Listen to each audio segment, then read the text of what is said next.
Well, what is up, guys? Welcome to another video, and I got a red.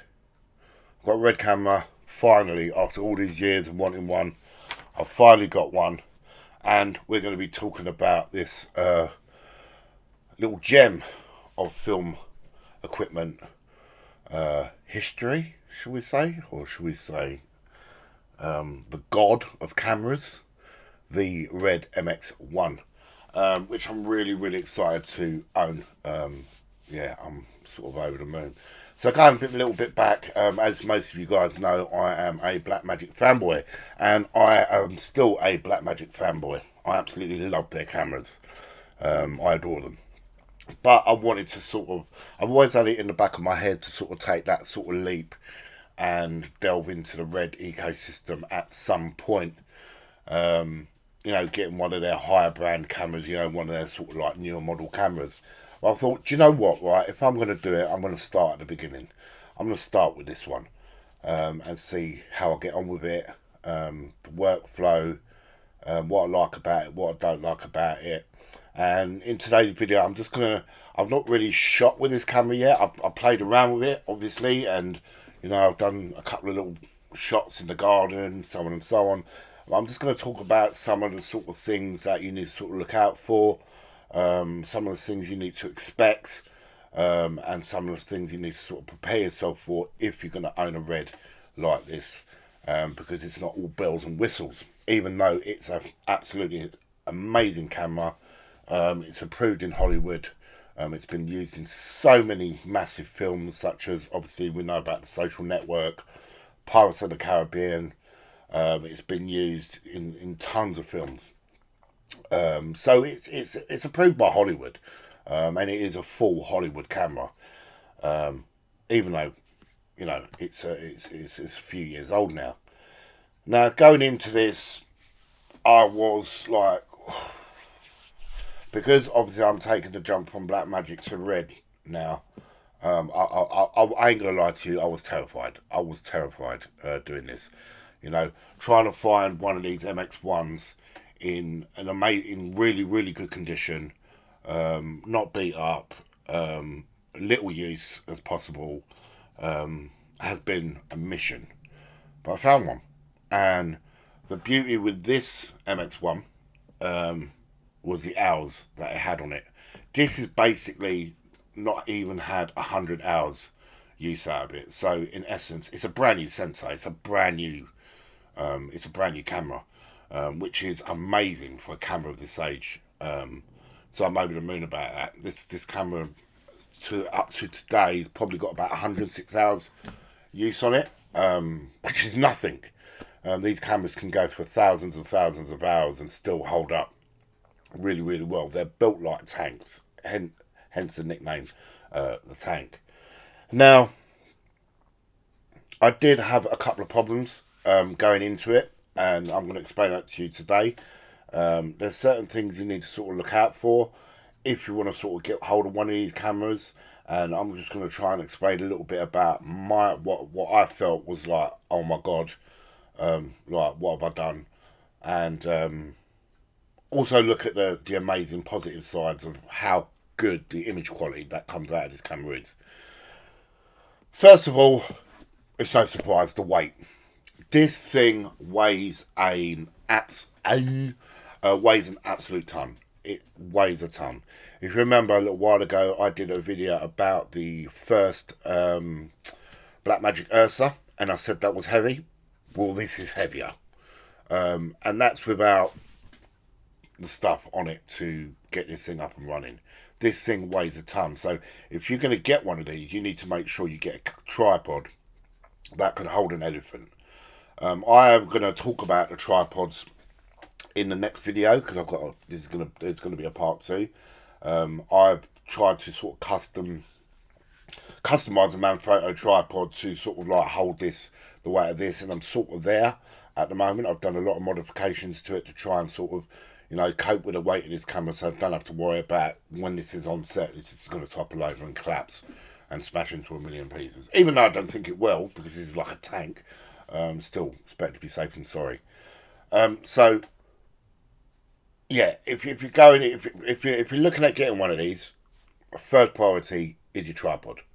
Um, Even though you can sort of shoulder mount these are so heavy, you'll break your back within an hour of using one of these. So a tripod is priority. You definitely need to put it on a tripod. And you probably heard this from a lot of videos, or the few videos there are about the MX1 on YouTube, about tripods, and they're not wrong. You know, you need a really, really good sturdy tripod to hold this. Even the body alone, without the monitor, the V-mount battery, and the hard drive, the red mag, or whatever you want to call it, is very heavy on a tripod. You can sort of strip it sort of down a bit, you know, just to have the battery and one of these sort of CPAS cards. But I'll tell you a little bit about these in a second. They're not worth it. They're really not worth it. So, yeah, weight. Also, lighting with these cameras. Okay, so I went to, we're going to be shooting Don't Open the Door on this, and I'm really looking forward to that. Our feature film Don't Open the Door is going to be strictly shot on the red, which I'm really, really excited about. I can't wait to bring this on set. So at this precise moment, we don't start shooting until August.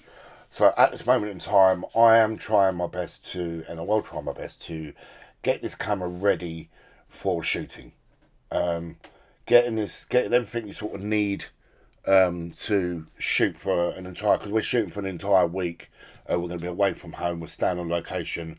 So shooting for an entire week in another location, you need to make sure, I'm in the process of making sure I've got everything I need to keep this puppy running for a full week, and not literally have any problems with on set. I'm talking about, you know, recording footage. I'm talking about dumping footage, so on and so on. Tripods, lighting. I'm trying to get everything as perfect as it can possibly be, so when we're on set, we have no problems. Because when you have a camera like this, you've got to prep for it. You've got to prep for everything. Not only do you have to prep for your storage, you have to prep for your lighting. Because the thing about this camera, it will not forgive you if you don't light scenes properly. You can't just throw this into, you know, set it up and press record. You can't do that. This is a Hollywood camera, and it will not forgive you. This sensor will not forgive you if you cut corners. You can go from having a really, really sort of crap, grainy picture to having a Hollywood picture. But it all depends on how you respect this camera and what you put in front of it, and how you sort of light your scenes, so on and so on. So lighting is one of the most important things about this camera. If you haven't got a decent lighting kit, and you don't intend on using lighting, you just want to use, for instance, natural light from the window, for instance, then forget it. Just forget it. And I don't care what anyone says on the internet, yeah, about this camera. Just forget it. This camera, if you disrespect this camera in any way when it comes to sort of lighting and the way you set up your scenes, you're going to end up with a load of crap coming out of it. But if you light correctly, yeah, and you set up scenes correctly, and you use what you need to use, you're going to get images out of this camera that succeed anything on the market today. And I'm talking about even your Aries. This will match up with an Airy like that. So that's one thing. Now, obviously, storage. Now, storage is a pain in the neck for this camera. It's as simple as that. I'm not going to lie to you.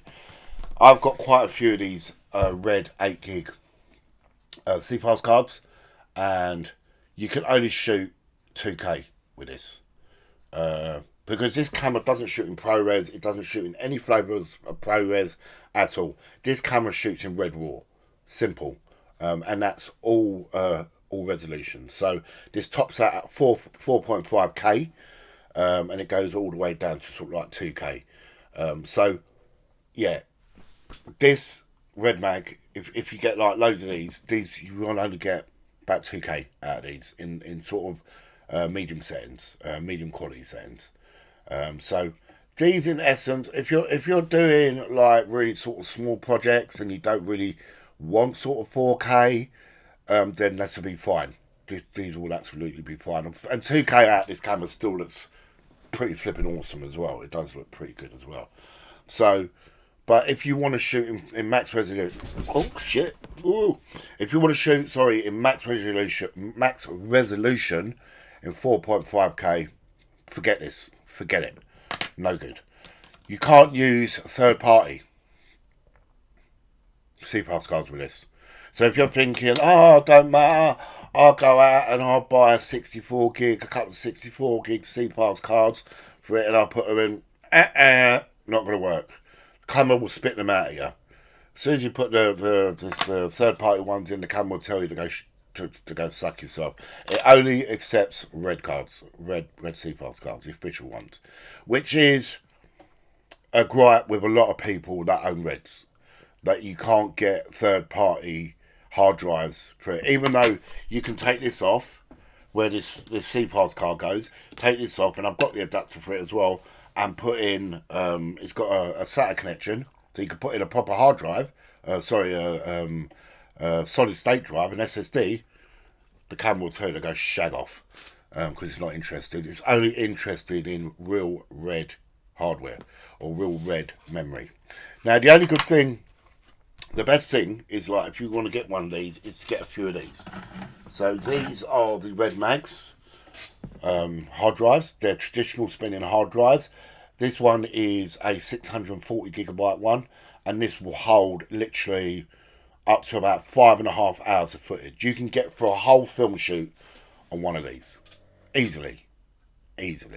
So you want to invest in not one of these. You want to make sure whatever bundle you get, you're going to get at least 2 or 3 of these, which is going to cost you a little bit of money, but it's worth it, because even though this actually runs on FireWire, and I'll talk about the pain in the arse I've had trying to get the information from this to a computer, I'll talk about it in a minute. It's been a pain in the neck, but I'll tell you exactly how I've sort of solved that sort of problem. You want to, this is still FireWire, and this is still sort of like USB 2 speeds.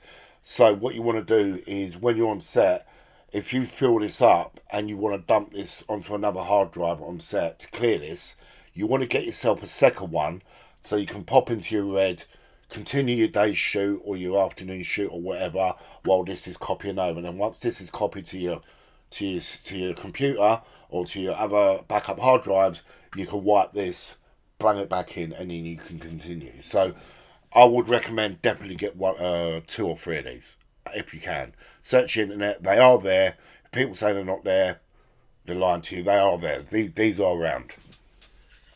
So this literally pops in here like this, and then obviously you get your cable, plug it into your hard drive, you're sort of good to go. Sound. Okay, we'll talk about sound in a minute. When you get these, obviously, I was lucky enough to get mine with a red field monitor or viewer, which is actually pretty cool. I've got the viewfinder as well, but I've not used it yet, so I'm not going to come to you and say, right, this is, you should do this, you should do that, use this is how it works, because I've not used the viewfinder yet. It's still in the Pelican case. I've not used it, and the reason why I've not used it is because of weight. It's simply because of weight. The viewfinder, stay there. This is a viewfinder, and it's real metal. It's all metal. It's all steel. Yeah, real steel. This on its own weighs a ton. I mean, if you think this is my hand, I mean, it's huge. This thing is huge, even though it's all digital inside, and it looks the bollocks. Do you know what I mean? This weighs, when you put this on, this adds so much weight. This is probably the weight of a bag of sugar. So if you pick up a bag of sugar, it might be a little bit heavier than a bag of sugar. So you can imagine you're adding more weight to this. Now, if you're on a simple tripod setup and you're not going to move the camera at all, so on and so on, then yeah, fine. Add this to it. As long as your tripod can sort of cope with it. Add this to it. But if you've sort of got a run and gun setup, see, I've got a setup where I've got the mount on the tripod, and I will show you in the second part, like in part 2, of the thing, and it sort of comes off shoulder rig, yeah, which weighs a ton with your handles. Then yeah, you might be alright, but you won't need this viewfinder if you've got that, because you'll just be using this. See, the way I've got this outfit, and I've not sort of set it up, I've got the red here, cinema cam. I've got the red viewfinder here, viewer here, and then because it's got HDMI, I've got another bracket that goes here with another external monitor just on the side here. So I've got a second operator that'll be able to pull focus when we're actually filming. So I'll have, because this is not one man camera. You can get away with using it as a one man camera, but you really need at least two people to operate this bitch. Yeah. So I'm gonna have another monitor down the side here with the follow focus, and people can pull focus when they're stood on this side, and then I could just focus on looking at this monitor here, which is great. So there's a lot of challenges when using a red like this one, but they're easily sort of overcome if you do your homework. Don't go into eBay like, because obviously I've got this second hand. I can't afford to buy one of these. You know, they're not available brand new anyway. When you go into buying one of these, you have to do your homework. You seriously have to do your homework on them. And make sure you get one that comes with as many accessories as you possibly can. If you can get one with a couple of hard drives, brilliant. If you get one with a few batteries, brilliant. You know, make sure when you get your sort of batteries that your batteries are good. I mean, I've tested these batteries, and I'm probably getting about 70 minutes, 60, 70 minutes out of each of these. Plus, I've got some brand new batteries coming as well. So make sure you get a decent amount of batteries. Make sure you get the red mags, a couple of these at least, with your deal. And also, very, very, very important, connecting these to your computer. I tried Firewire 400, and I bought a because I've got a modern system, so my PC hasn't got Firewire, obviously. So I went out and bought a Firewire card, PCI card, and I popped it in, attached it all up. Do you know what I mean? Plugged it all in. Wouldn't read the drive. Couldn't get the drive up on the system. Could not get the drive up on the system. It weren't showing, and it wasn't showing on the MacBook Pro, and it wasn't showing on the PC as well. And I was like, are you shitting me? How am I going to dump this footage? How am I going to pull the footage from the hard drive onto the PC? It turns out you need special connections to do it, and the sort of things are, you know, like the connection from Apple. I will link a couple of videos down in the description of the best place to go and check them out if you want to check them videos out about how you can you can overcome this. You can work around it, but it was a pain in the arse that I can literally plug a Firewire into this, into my PC, and then it shows up. It just didn't show up, and it drove me up the wall. It's literally been driving me up the wall. These were fine. Yeah, the red mags are fine. You know, make sure you got a decent card reader as well. If you're busting up with a £2.50 CFast card reader, these will give you problems. Yeah, reading. They will just go on. Do-dun, do-dun, do-dun, do-dun. Yeah. So make sure your card reader, don't scrimp on your card reader for the CFast cards as well. Make sure you got a decent card reader, like for instance from Transcend. Make sure it's 2.0 as well. So not an old school, because these won't read properly and you'll just get problems with it. So with the card readers, make sure you got a decent one. Even though I don't see myself using these, I might use these out of desperation. Purely out of desperation. So for instance, if I'm in the middle of a scene and I can get away with just doing 2K, yeah, to sort of match it up with a 4.5K that I shoot out of this, then I might. But I'd have to be so desperate. You know, it must something. The hard drive, touch wood, it won't happen. Will have to catch fire. So both my hard drives catch fire. I ain't got no more hard drives on set. You know, I've got 3 of these. You know, they catch fire on set, and I'm desperate, and I'm right at the end of the production. Then I'd have to whoop out the old CFast cards to finish the production, and sort of make it work. But yeah, I think I sort of covered it. Image, outstanding. I mean, I've got the Blackmagic Pocket 4K. I've got the Ursa, yeah. I've got the original Blackmagic 2.5K. You remember the OG one? This smokes all of them. I don't care what you say about, older Blackmagic pocket cinema cameras, and it is the bollocks. It is fantastic. It is fantastic. The images you get out of that in B-raw is just fantastic. But this smokes it. I'm sorry, there's something about this camera that's so cinematic that the Blackmagic cameras can't touch. The Blackmagic pocket will never touch this for the cinematic look. Plus the raw workflow on this, because this one only records in raw. Yeah, so the raw workflow in this kicks the shit out of the B-raw workflow. It literally destroys it. It's so much more flexible. You can do so much more things with the raw files from this camera than you can do with B-raw.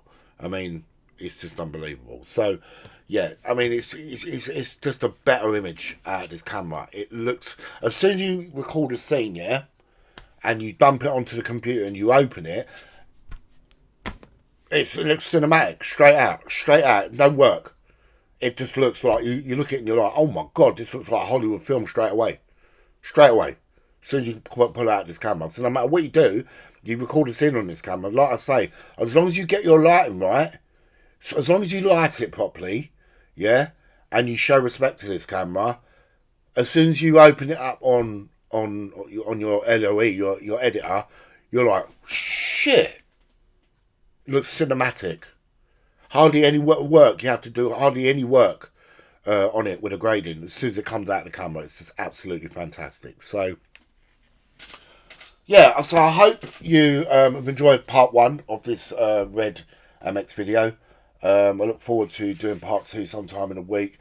We're going to go over the tripod scenario of this and show you what I've done. It's still work in process, but I'm going to show you how heavy this camera really is. Yeah, that'll be in part 2 of my new Red setup for 2023. So, like I say, we're going to be shooting Don't Open the Door on this. We're going to be shooting our Kreiz film on this, which is really exciting. We've got some prime lenses. We've got some prime cinema lenses that my DOP is going to chuck onto this. I've got a lovely 10-22 on this Canon 10. Oh, that's what I've got to mention. The mount. I do apologise. And I know this is stretching a bit, but I wanted to get into detail with this video so I didn't sort of miss anything. The mount. Yeah, get one with a EF mount or a Nikon mount.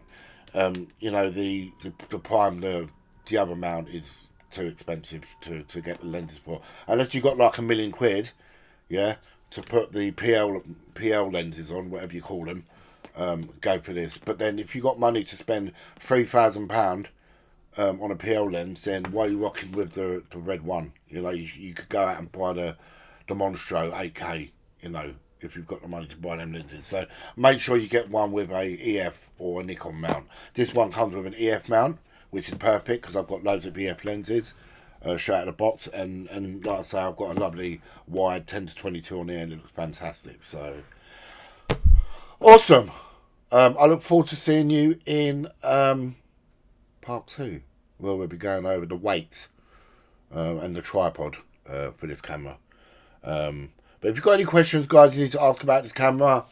I'm being 100% honest with you when it comes to this Red. I'm not going to piss about and beat around the bush on it. It's a sick camera. It really is. This is like the best camera I've had so far. Even though it's got a few little quirks like the hard drive and stuff like that, you can work around it. And you can get this. It's a Hollywood camera at the end of the day. This is proven in Hollywood. Like I say, it's been used on the social network. Social networks filmed on it. Pirates of the Caribbean on Stranger Tides was filmed on it.